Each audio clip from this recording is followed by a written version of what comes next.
Hello, my beautiful friends.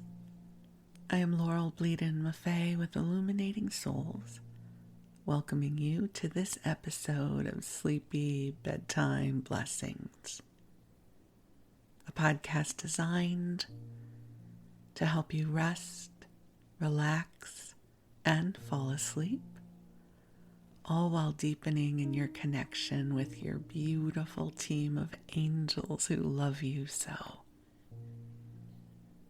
If we're meeting for the first time, I am an angelic practitioner, a spiritual teacher, and an encourager of souls. And I offer one-on-one angel sessions, soul mentoring, and a variety of classes designed to inspire your spirit. And you can learn more at my website, illuminatingsouls.com. where I invite you to sign up for my mailing list. If you go over to my website, there are 2 different lists you can sign up for. The one at the top of the page will sign you up for my regular mailing list, and you'll receive all of my class announcements and other missives. And then at the bottom of the page, you can also sign up for the daily inspiration email blast, and you'll receive an inspiring email from me every weekday. I also have a very active Facebook page, Illuminating Souls. So lots of ways we can connect beyond this podcast. But for now, the angels and I are gathered together to co-create a sweet and beautiful space where you can replenish, deepen in your connection with the divine love that is here for you. And also, if this is your bedtime, to drift off to sleep. This podcast is a blend of 2 of my favorite forms of self-care, connecting with the angels and listening to a sleep podcast. I listen to different sleep podcast every night to help me drift off. I happen to be someone who loves bedtime. I also love my waking life, so it's not just that bedtime is the highlight of my day. But there's something that is just so nurturing for me about feeling the fatigue starting to flow into my body at the divine right time. I get very annoyed when I'm fatigued in the middle of the day when I have things to do, but at the end of the day, I love that feeling. And I crawl up into bed. My husband usually stays up a little bit later than I do. And I cozy under the covers and I sleep with a lot of pillows, including a phenomenal body pillow from the company store in Wisconsin. I've been using one of their body pillows for many years. I highly recommend them. And I put in my earbuds and I select something to listen to. And I use a sleep timer so that it typically will turn off within about 45 minutes. And then by the time those 45 minutes are up, more often than not, I am asleep. And so that's why I chose to create a sleep podcast of all things. You know, there's so many different things I could do a podcast about, but I knew that I didn't want to do a podcast where I had to teach you really important things. You know, like I had to have a topic and a well thought out theme. I wanted to come here and wander and meander and ramble and just make space where we could keep each other company. And so a sleep podcast is just a genius way to do that because the bar is really low. I don't have to create really compelling content. I just have to show up and love.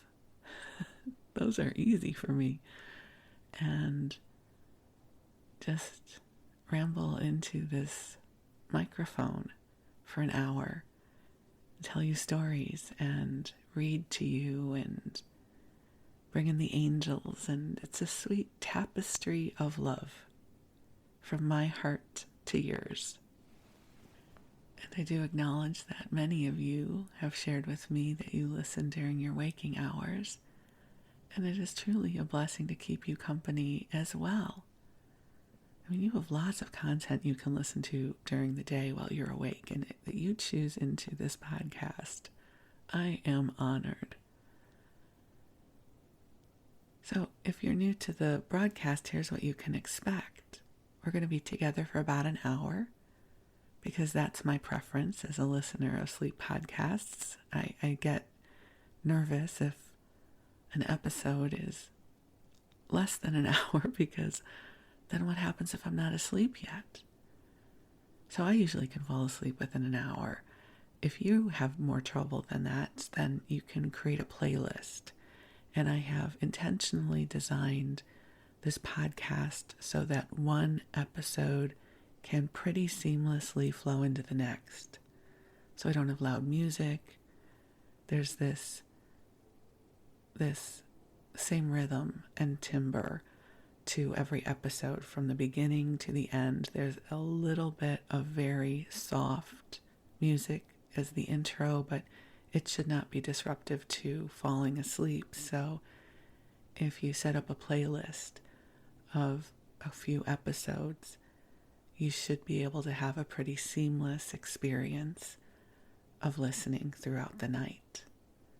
So lots of ways you can use this broadcast. And here's a request for you, that if you are enjoying this and finding value in it, if you would consider leaving a review on iTunes, on Apple's podcast app, or Spotify, or sharing it on social media. We are building through word of mouth.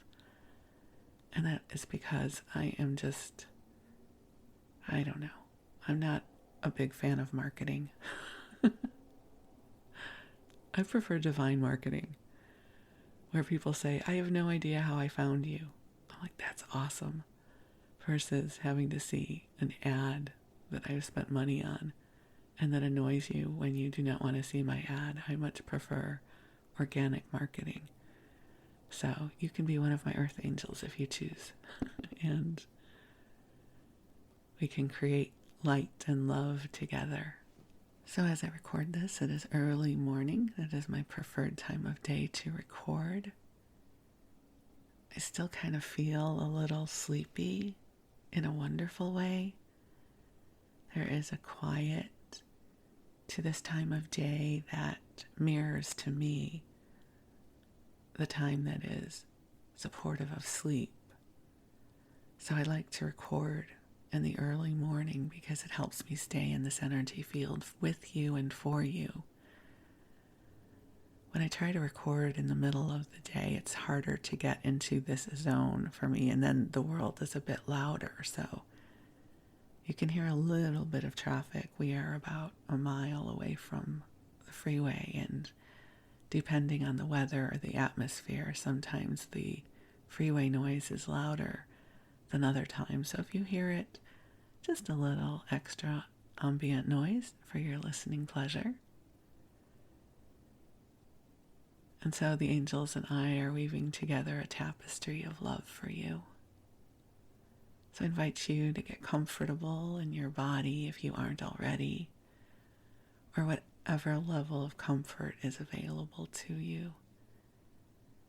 And take a nice deep breath in and out.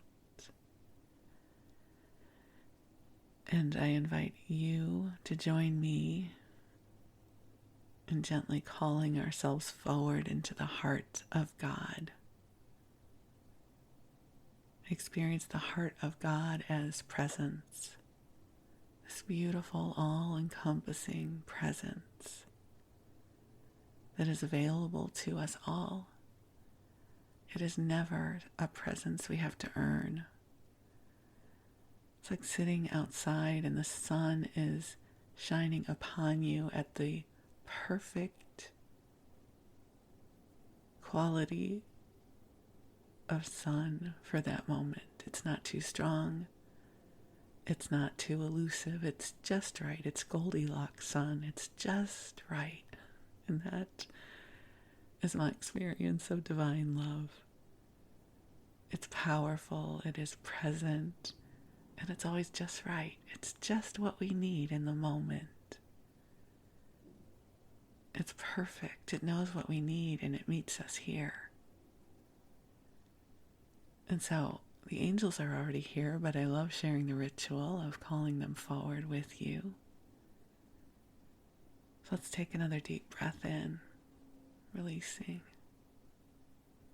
Beautiful angels on high, I am so profoundly grateful for the opportunity to gather together with you in service to each of our beloveds listening to this broadcast.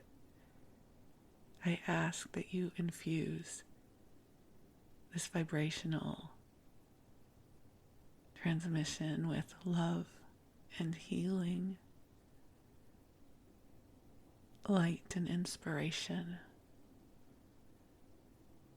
And I invite you to bring to us wonderful, light-hearted, spirit-led opportunities, sparks of inspiration to help us move into the new, move into the vibrancy.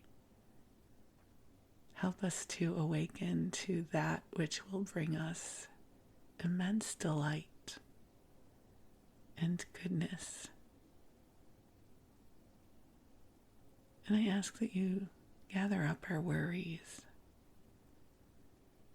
and fears and that which feels overwhelming and like too much, and help to clear this from our energy field. Help us to acclimate and calibrate so that it is easier for us to be in the light that is always here for us. And so, I don't know if you are catching the vibe of what it is I'm bringing into our circle. It is something I am craving, and perhaps you are too. So, some new sparks of inspiration are speaking to me, and maybe they are for you as well. And I'm wired in an interesting way. I'm always fascinated by how I process consciousness.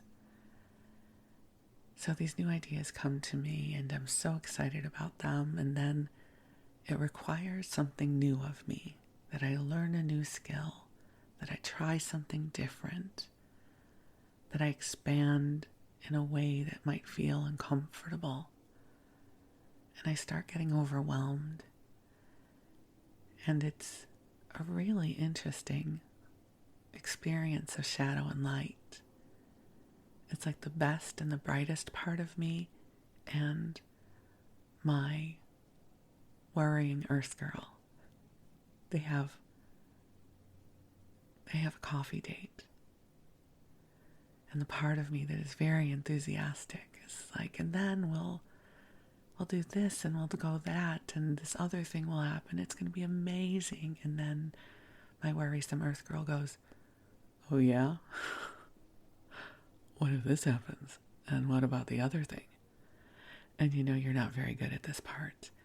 And I think this life mastery is about how to hold the duality of both.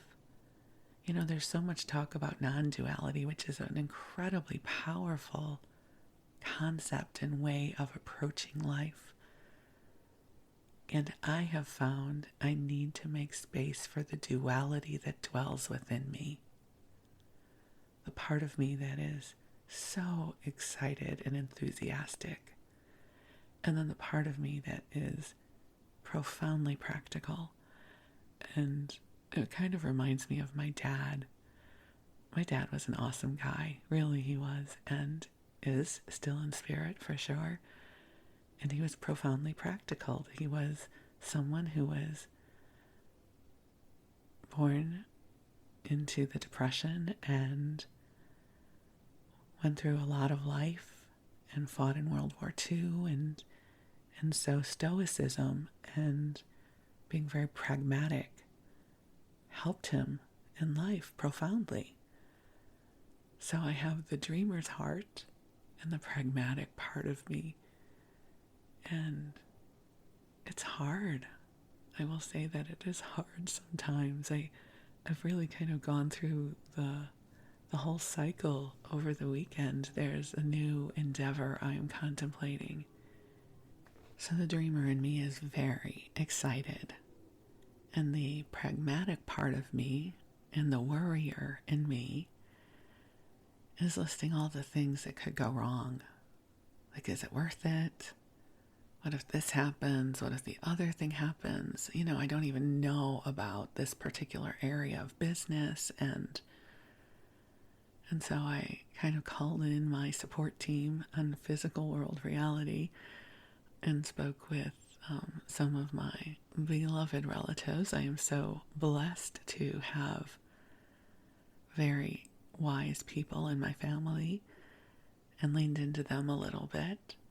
And I'm still not quite sure what I'm going to do. And the other thing I would reflect to you is it's okay not to know. The place of not knowing is living the question, which is part of a Rilke quote, a beautiful quote by the poet Rilke. So when I am in the place of I don't know, the part of me that loves knowing is very frustrated. But it is also a profoundly potent time when threads of creation are weaving together and a play is being written, if you will. So all of this that is whirling around inside of me, the research I'm doing, the visioning, the what if I did this, what if I tried that, how would this work? The parts I'm worried about, the parts that I don't want to have to handle. It's like they all weave together because they're all part of the same journey. And so being in this place of not knowing, but knowing, being in this place of feeling enthusiastic and excited and also overwhelmed and afraid, all of it, something's happening, right? Something is in motion, and I don't know where it will end up. I don't know where I'll end up in this. Meaning, will I decide just to put it on the shelf? Because we have permission to do that. There are endeavors that we contemplate and perhaps move forward with a little bit, and then we say, maybe not. It goes on the shelf. With other unfinished projects. Or maybe it becomes something even better than I can imagine, or leads me down another rabbit hole. So I want you to know you have permission to be in the messiness of creation, in the middle of I don't know where, and see where it takes you.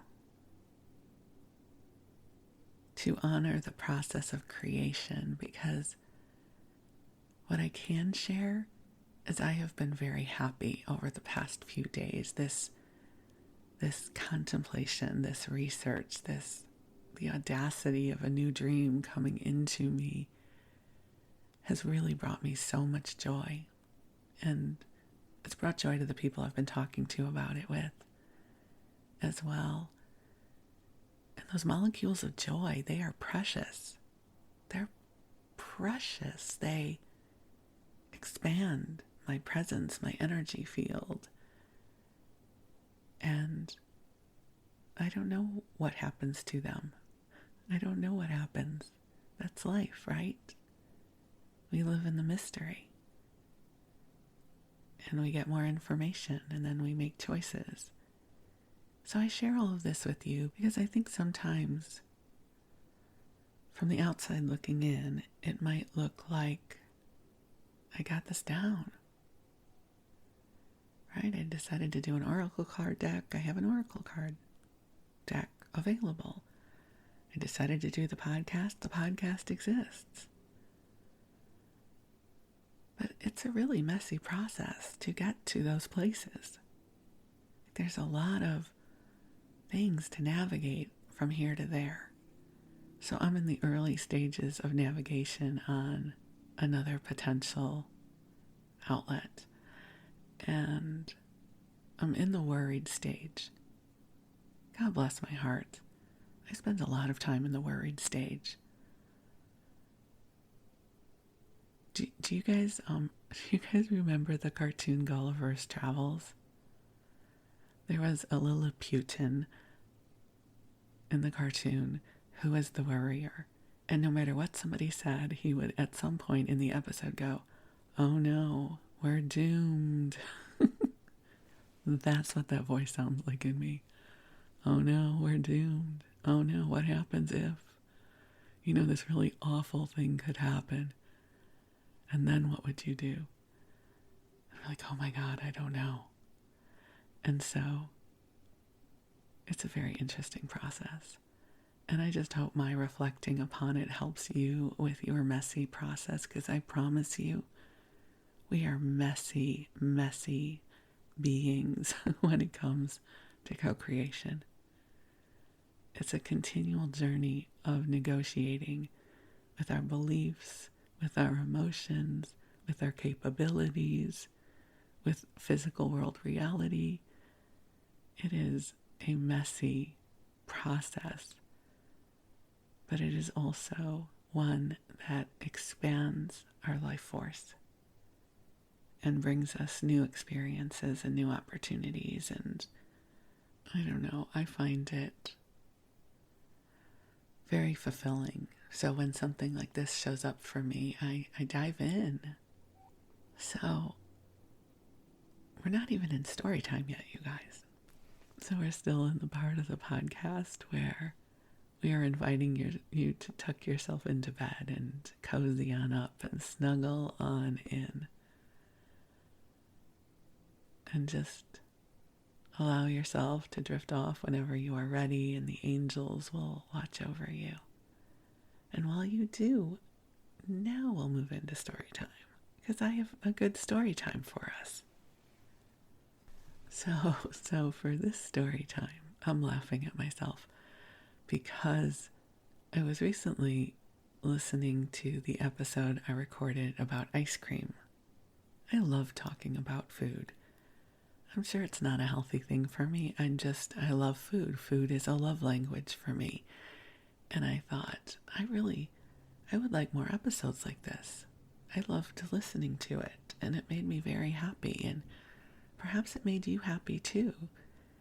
And I thought, I wonder if I could do a whole episode about frozen yogurt, ice cream's cousin, because I love frozen yogurt.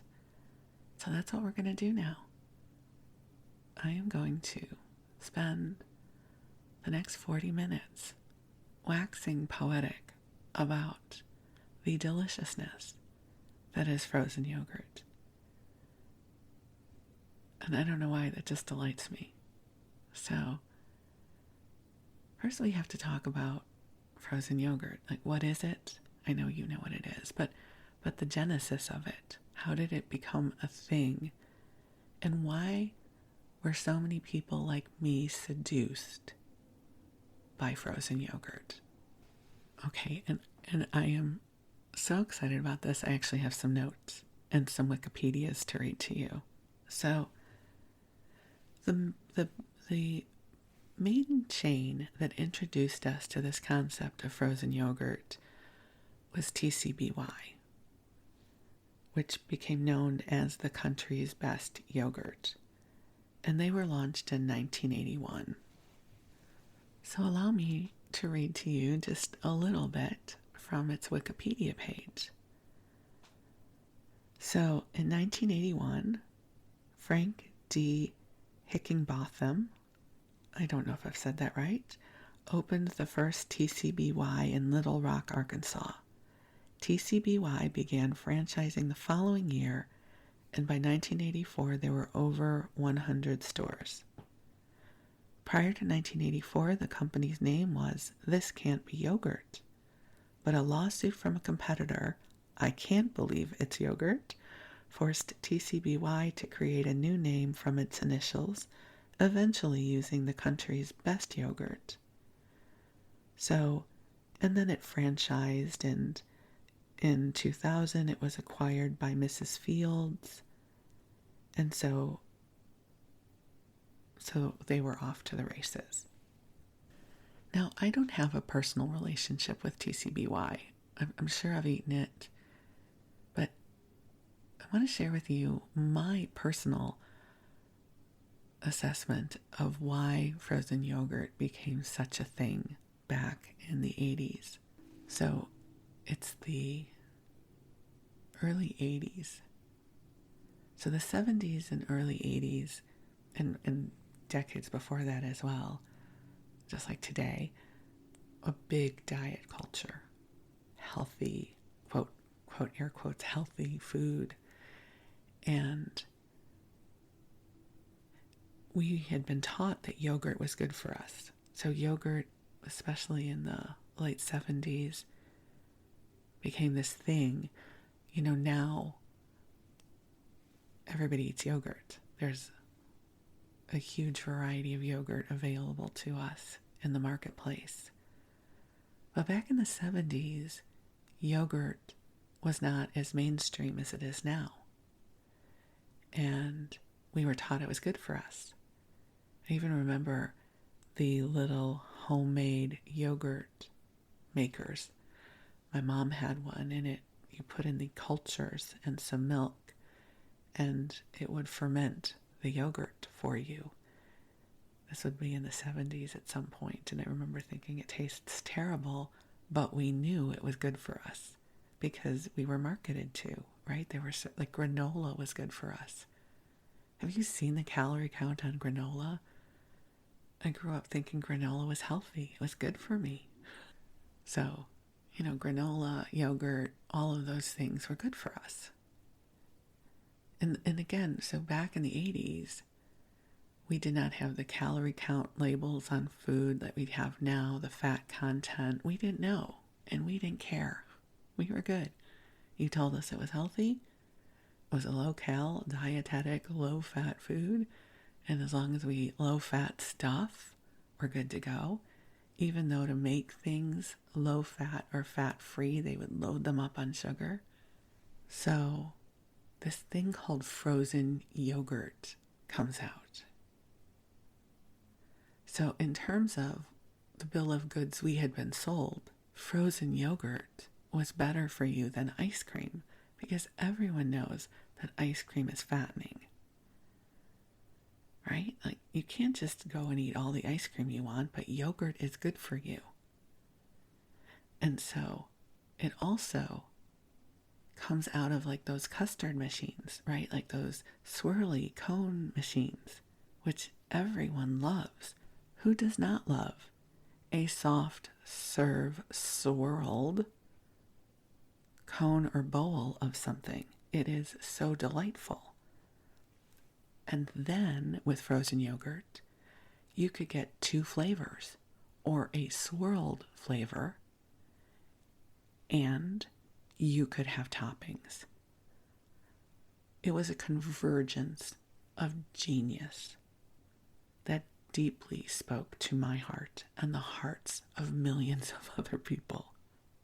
So, frozen yogurt enters the scene, and a new food darling is born. So, I don't know that I was obsessed with frozen yogurt until I moved to Los Angeles.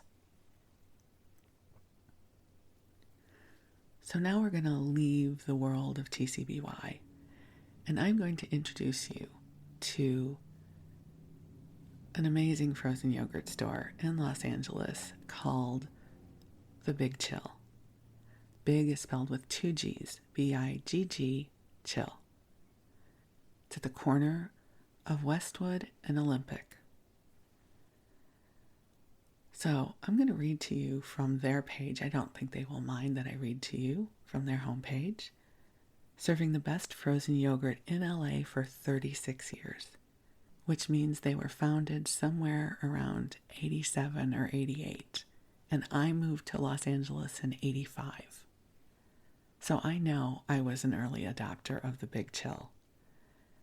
It says, since we opened our shop 36 years ago, our delicious frozen treats continue to spark lines of devoted fans and yogurt connoisseurs. As a renowned staple of Los Angeles, we are passionate about our craft and dedicated to charm. We created over 400 distinctive flavors using live cultures and natural ingredients. So, Bigg Chill became a thing. And of course I had to go. First of all,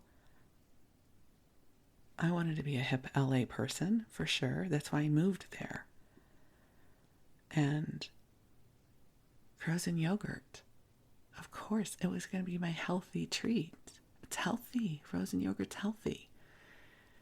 Now, their yogurt is amazing. Well, I don't know. I haven't had it in, 20 years. But when I was eating it, it was absolutely the most delicious frozen yogurt in the city. Like, it was the best. There were a lot of frozen yogurt stores that popped up, but none of them could hold a candle to the Bigg Chill. I don't know what the Bigg Chill did for their frozen yogurt. It's amazing. The challenge of being a Bigg Chill fan was parking.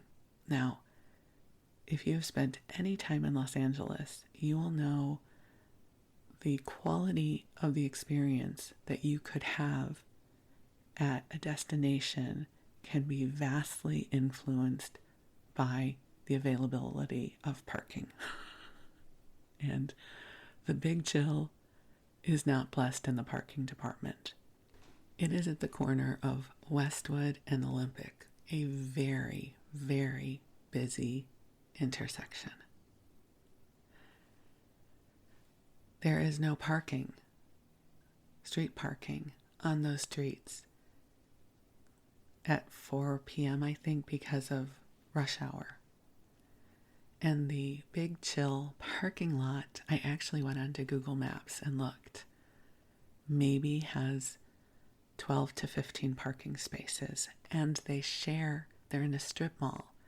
They share the strip mall with, these days, it looks like it's a bagel shop, a dry cleaners, a jeweler's, and another store that I didn't recognize. So to try and get a parking space at the Bigg Chill was an act of chutzpah and patience, because there was never parking in that parking lot. And it's not like you could park down the street and walk up, because the side streets are all permit parking.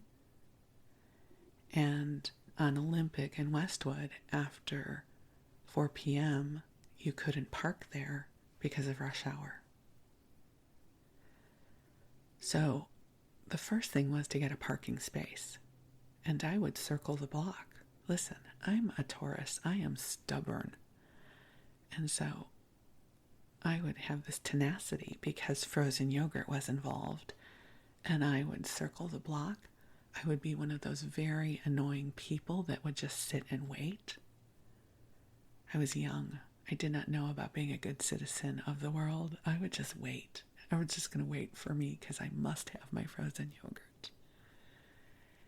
And then ultimately, God willing, I would get a parking space. So you get the parking space, and now you have to wait in line. This is why there's no parking, because Bigg Chill would be so crowded. There would be a long line. Now, one of the amazing things about frozen yogurt places, and okay, ice cream places do it too, but I thought it was super special coming from frozen yogurt places, is you could sample flavors, and they would do a little pull of the flavor into this little paper cup. And so I think part of the reason the line didn't move very fast is people would get to the front of the line and they'd be like, "Can I taste the peanut butter?" And the person would have to go and do a pull of the peanut butter, and then the person would taste it, and like they were sipping fine wine, like this is a wine tasting in Napa where you swirl it in your mouth and you contemplate the flavor. And then they would say, "Could I taste the chocolate?" And this would go on for a few minutes. You figure a few minutes for each customer to taste and contemplate their yogurt choice. it would not be a fast process. So you'd wait. And you'd wait because you knew when it was your turn, you got to have your samples. And so I would always ask for a taste of something, even if I knew I wasn't going to get it. Because when I went to the Bigg Chill, my choice was their peanut butter frozen yogurt. Maybe I would add chocolate to it. Now, here's the thing about their peanut butter frozen yogurt at the time. I don't know what it's like now. It was low fat versus non-fat. All the other flavors were non-fat. Peanut butter was low fat. But peanut butter was the superior flavor of the Bigg Chill. So I would be like, throw caution to the wind. I am going for a low-fat frozen yogurt flavor. Delicious. And then I would get a topping, and my topping of choice was granola. Granola is good for you, right? Now, I knew enough to know that granola was kind of fattening, but it was granola. But their granola had little carob chips, and it was a candy granola, basically, where I would never have gotten M&Ms on my yogurt because that was too rich and decadent. But load me up with the granola, please, with the little carob chips. So I would get my peanut butter, frozen yogurt, low fat, with the granola. And sometimes I would get a couple of servings so that I could then go put it in my freezer at home. And frozen yogurt bought at a yogurt store and then put in the freezer, it crystallizes, so it's not as good, but it's still a delicious option. So Bigg Chill and I were good friends, although I hated their parking situation. I can't tell you how often I would drive home from work because for a while I worked on the west side and I would have to drive past the Bigg Chill to go home. And I would longingly look into their parking lot to see if there was even a chance I could get a spot so I could get some frozen yogurt on the way home. So the 80s was this glorious time for yogurt. And the thing is many of us thought this was a healthy option. There's a phenomenal Seinfeld episode where a frozen yogurt store opens near them and Elaine just starts eating this yogurt. She's like, it's yogurt, it's good for you, and starts gaining weight, and no one can figure out why. She's like, how can it be the yogurt? It's yogurt. So we all had that experience. Well, I shouldn't say that. I don't know that you had that experience. I certainly did.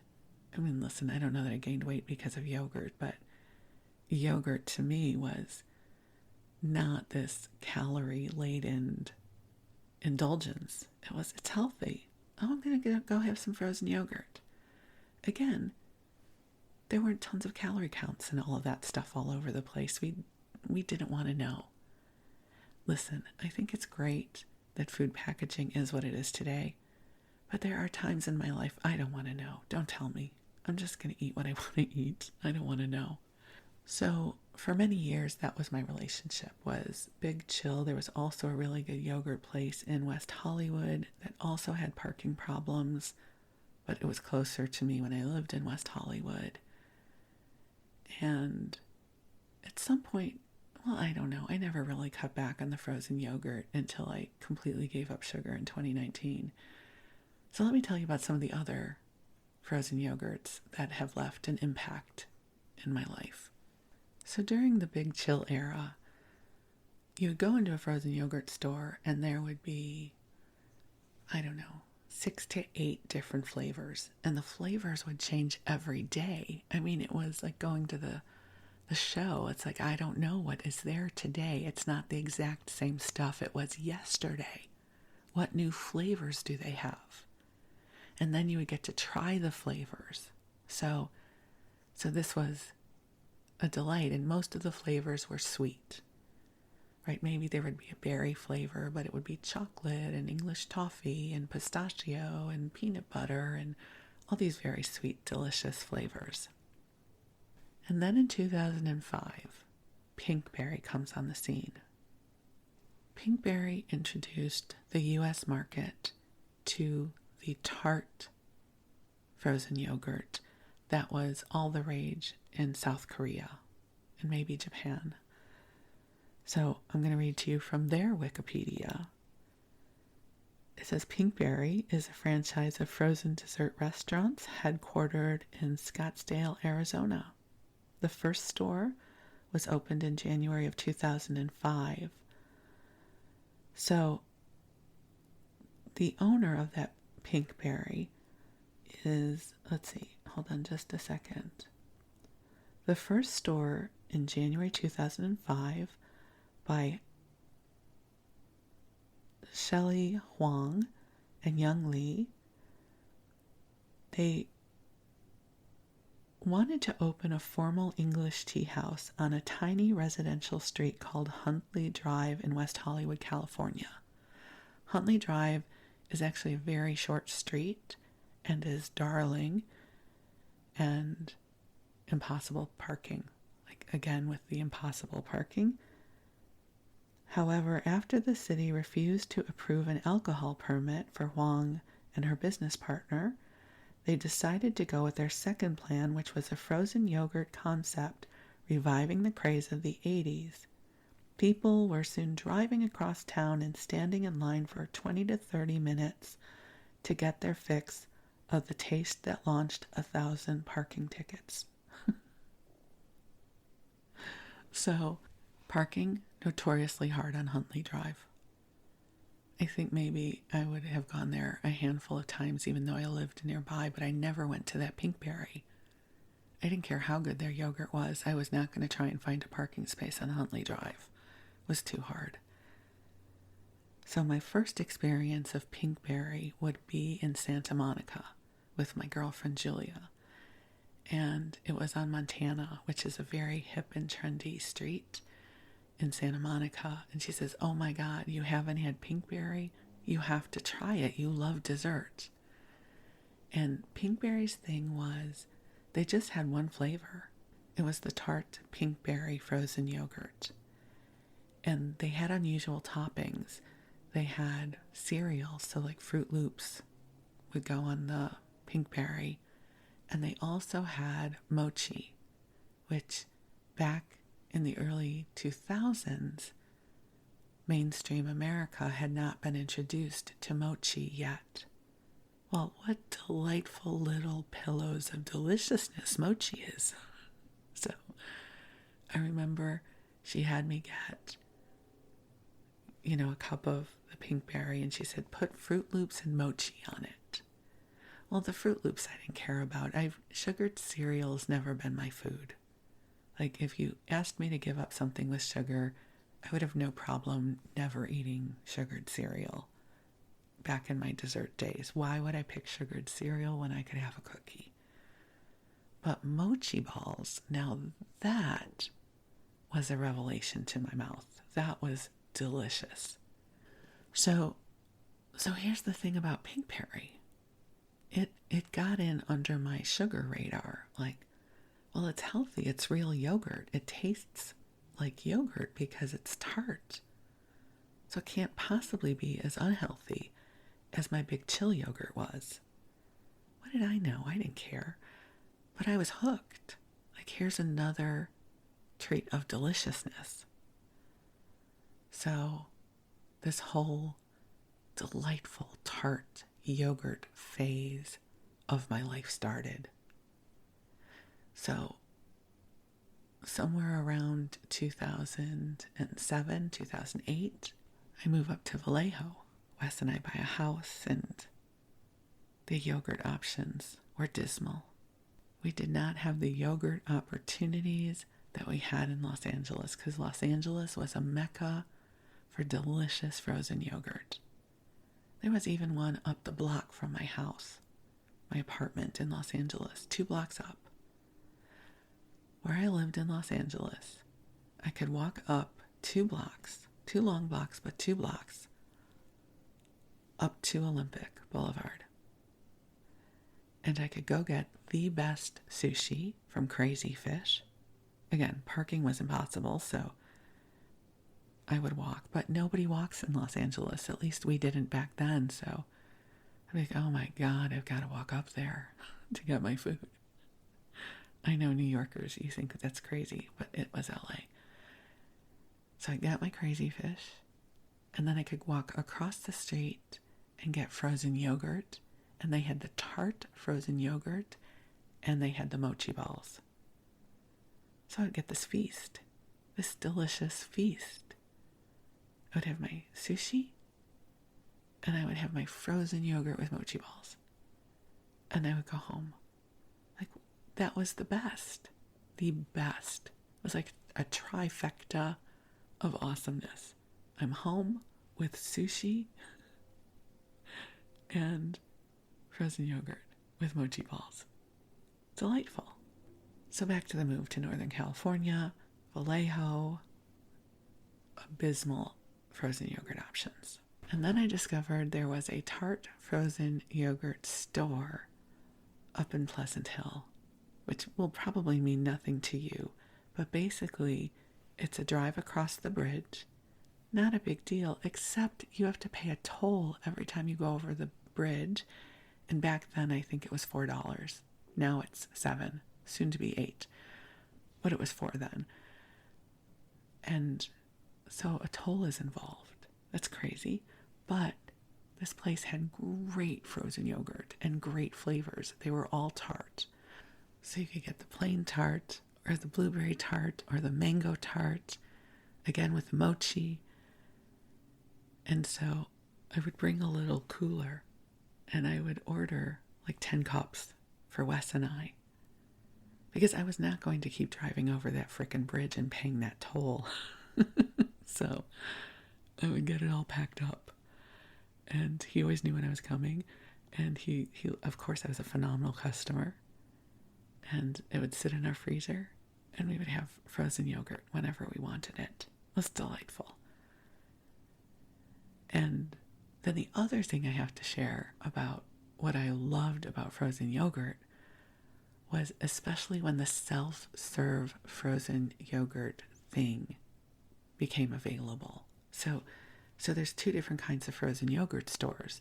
One is where the person behind the counter dispenses your frozen yogurt and puts your toppings on your yogurt.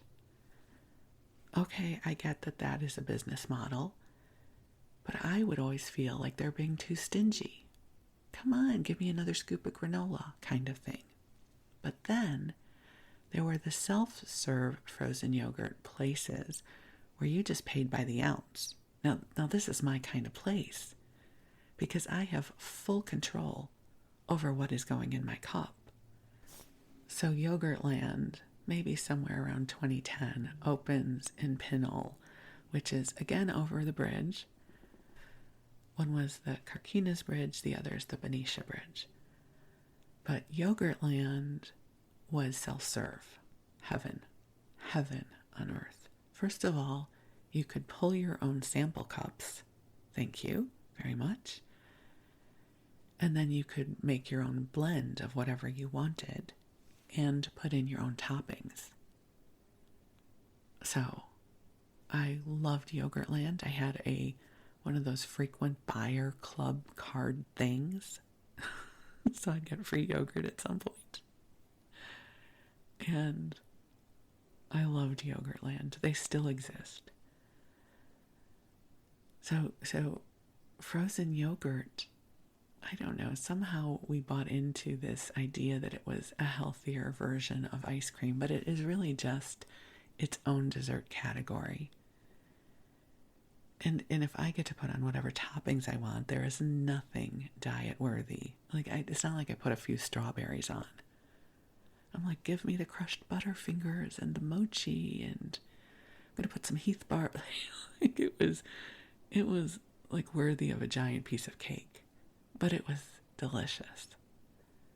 And then in 2019, August of 2019, I got very serious about having bariatric surgery, and I went off of sugar. So no more frozen yogurt for me. every once in a while, that voice in my head that tries to negotiate the slippery slope says, well, you know that they have sugar-free frozen yogurt, don't you? Because most stores will have sugar-free frozen yogurt. And I have to say to that voice, oh no, because there's a slippery slope involved. If I start having sugar-free frozen yogurt, it's all empty calories. Like, there's no nutritional value in this. I mean, it has calorie values, but it's just a bad idea all the way around. So if any part of you was going to say, but Laurel, there's sugar-free frozen yogurt, it can't exist for me. I can't ever have it. I can't ever try it. It cannot be an option in my life because I have this really weird brain. It's interesting. Dr. David Kessler wrote a book called The End of Overeating. And one of the things he talks about is the brain can turn things on and off. Like if there's a food that you can't have, maybe you're allergic to it or something, the brain will turn the switch off on that desire. And so I've had bariatric surgery. I guess I'm now in my 4th year. So I've had 3 full years. I'm in my 4th year. And certain foods on the slippery slope have come back into my life. And once they're in, it's very hard to get them out again. And I'm managing it okay, but I'm just very aware of this process. I cannot walk into a frozen yogurt store and pull a little sample cup of a sugar-free frozen yogurt, because then I can have all the sugar-free frozen yogurt I want. If I have a little bit, I can have all of it, because that's how my brain works. Isn't that fascinating? Our brains are wild. So, no frozen yogurt for me, but I do have a Ninja Creamy. I did a whole episode on my Ninja Creamy, so I can make my own variation of frozen yogurt where I have full control over what's in it, and it does not trigger that part of my slippery slope. You know, it's interesting. The Ninja Creamy has brought a lot of freedom, although I haven't used it in about a year. But I can create one with protein drinks. I can do whatever I want with it, and I know what's in it. It also takes a little bit of work, so the magic of a frozen yogurt store isn't involved. But it does allow me to kind of have a creamy, desserty experience when I want it. So there you go. A whole episode devoted to frozen yogurt. TCBY, to the Bigg Chill, to Pinkberry, to that cool place up in Pleasant Hill, to the one in Pinole, Yogurtland, and my Ninja Creamy, the evolution of my journey with frozen yogurt, brought to you by Laurel, Bleadon-Maffei. So, perhaps you're asleep by now, or perhaps you have the craving for a frozen, dessertified treat of some kind. Whatever it is, I send you love, and thank you for allowing me the blessing of keeping you company. I love you very much, and I wish you the sweetest of dreams. Thank you.